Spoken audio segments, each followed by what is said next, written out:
रबाब कहीं वापस आ जाना, अपने अकाउंट्स को फ्रीज कर देना, बिला वजह नहीं हो सकता। माँ, मुझे कुछ दिखाई नहीं दे रहा माँ। इस उम्र में अपने माँ बाप को बेघर किया, तुम्हें शर्म नहीं आती? मुझे अपने घर जाना है। क्या दो बच्चा नहीं चाहिए? हाँ नहीं चाहिए। अरे कहना क्या चाहते हो? तो नाजरीन, ड्रामा सीरियल कभी मैं कभी तुम की नेक्स्ट एपिसोड बहुत ज़्यादा इंटरेस्टिंग होने वाली है। रुबाब ने अदील के सारे अकाउंट्स फ्रीज़ कर दिए हैं, जिसकी वजह से अदील बहुत ज़्यादा परेशान हो चुका है और वो सोचता है कि रुबाब ने यहाँ पे आके बहुत बड़ी गलती कर दी है, उसको यहाँ पे नहीं आना चाहिए था। उधर अदील की माँ को अदील की सारी सच्चाई का पता चल गया है कि किस तरह मेरे बेटे ने मुझे और इसके बाप को धोखा दिया है। मैं इसको अपने हीरे जैसा बेटा समझती थी। तो वो अपनी माँ को कहता है कि मैं पहले ही बहुत ज़्यादा परेशान हूँ, इस तरह की बातें करके मुझे मज़ीद परेशान ना करे। और शर्जीना जो कि मुस्तफ़ा को कहती है कि मैं मतलब बहुत ज़्यादा परेशान हो चुकी हूँ, तुम जिस तरह हमारे साथ पहले थे ऐसे अब बिल्कुल भी नहीं रहे हो। और मुस्तफ़ा जो कि अपने काम की वजह से परेशान है, तो वो कहता है कि बच्चा पैदा करना मुश्किल नहीं है, लेकिन जिस तरह के हमारे हालात हैं इस तरह के हालात में हम सरवाइव नहीं कर सकते। इसलिए तो शर्जीना कहती है तो क्या तुम सीधी तरह क्यों नहीं कह देते कि मुझे ये बच्चा नहीं चाहिए।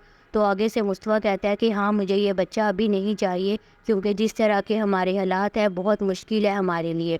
और अदील अपने माँ बाप को किसी न किसी तरह मना लेता है घर बेचने के लिए, लेकिन अदील का बाप बिल्कुल भी घर बेचने के लिए तैयार नहीं होता, क्योंकि वो कहता है कि मैंने शुरू से बचपन से अपनी जमा पूंजी लगा दिया इस घर में और मेरी यादें हैं, मैं बिल्कुल भी ये कदम नहीं उठा सकता, मेरे लिए बहुत मुश्किल है। तो अदील की माँ कहती है कि जितना आपका हमारे घर में हक है इतना ही मेरा भी है, अगर आप कोई फ़ैसला कर सकते हैं तो मेरा भी उतना ही पूरा पूरा हक बनता है। तो वो कहती है कि हमारा बेटा हमारे लिए अच्छा ही सोचेगा, वो कभी भी हमारा बुरा नहीं सोचता। तो आखिरकार अदील अपने माँ बाप को घर बेचने पे राज़ी कर लेता है और जाके घर बेच के कागजात ले आता है। और वो अपने माँ बाप को कहता है कि मैं आपको एक अपार्टमेंट लेके दूंगा जिधर आप हंसी खुशी रहेंगे। लेकिन वो अपने माँ बाप को रुबाब के घर ले जाते हैं और उधर रुबाब का बाप रुबाब से कहता है कि तुम्हारे सर पे ही प्यार का बोझ सवार था, मैं तुम्हें पहले ही समझा रहा था कि मुझे इस इंसान पे शक है, ये बिल्कुल भी सही इंसान नहीं है और आज इसकी वजह से हमारी कंपनी, हमारा बिज़नेस, हमारा पैसा सब कुछ खसारे में जा रहा है और हम बहुत ज़्यादा इसकी वजह से नुकसान उठा रहे हैं।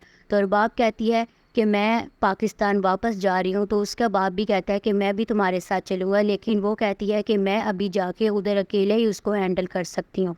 तो वो पाकिस्तान आ जाती है और जब वो अचानक अदील के माँ बाप को देखती है तो वो बहुत ज़्यादा गुस्सा हो जाती है और फिर कहती है कि ये यहाँ पे क्या कर रहे हैं। उधर से अदील की माँ जो कि उसका हाल चाल पूछती है तो वो अजीब सा मुंह बना के कहती है कि हाँ मैं ठीक हूँ, लेकिन आप यहाँ पे कैसे। तो अदील के माँ बाप को बिल्कुल भी अच्छा नहीं लग रहा कि हम अपनी बहू के घर में जाके रहें, और उसका बाप तो पहले ही राज़ी नहीं था। और जब वो खाने की टेबल पे बैठी होती है तो वो अदील को कहती है कि तुम यहाँ पे इनको क्यों लेके आए हो, ये मेरा घर है, ये कोई ओल्ड एज होम नहीं है जो कि तुम किसी को भी उठा के ले आओ। तो वो आगे से झूठ बोल देता है कि मेरा बहनोई जो कि नौकरी की वजह से बहुत ज़्यादा परेशान था और वो मेरी बहन को बार बार मेरे घर में भेज रहा था, तो इस वजह से मजबूरन मेरे बाप को घर बेचना पड़ा। तो ये सारी बातें अदील की माँ सुन लेती है और वो बहुत ज़्यादा परेशान हो जाती है और रोने लग जाती है।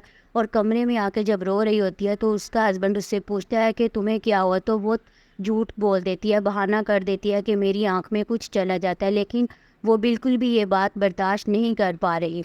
तो जो मुस्तफ़ा है वो भी अपने काम को लेके बहुत ज़्यादा परेशान है और वो दानिश से कहता है कि हमारी पब्लिसिटी नहीं हो रही मार्केट में, हम बहुत ज़्यादा मुश्किल में हैं, तो इस हालत में हमारी गेम जो है वो भी काम नहीं कर रही और हमारी गेम में कोई भी इंटरेस्ट नहीं ले रहा।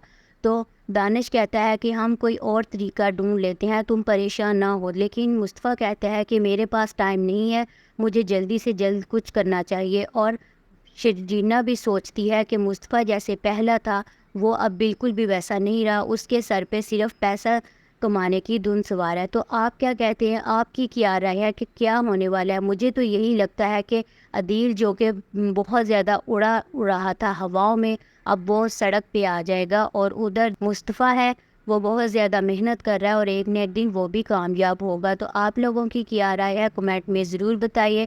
ویڈیو پسند آئی ہو تو لائک کریں، شیئر کریں اور چینل کو سبسکرائب کریں۔ اللہ حافظ۔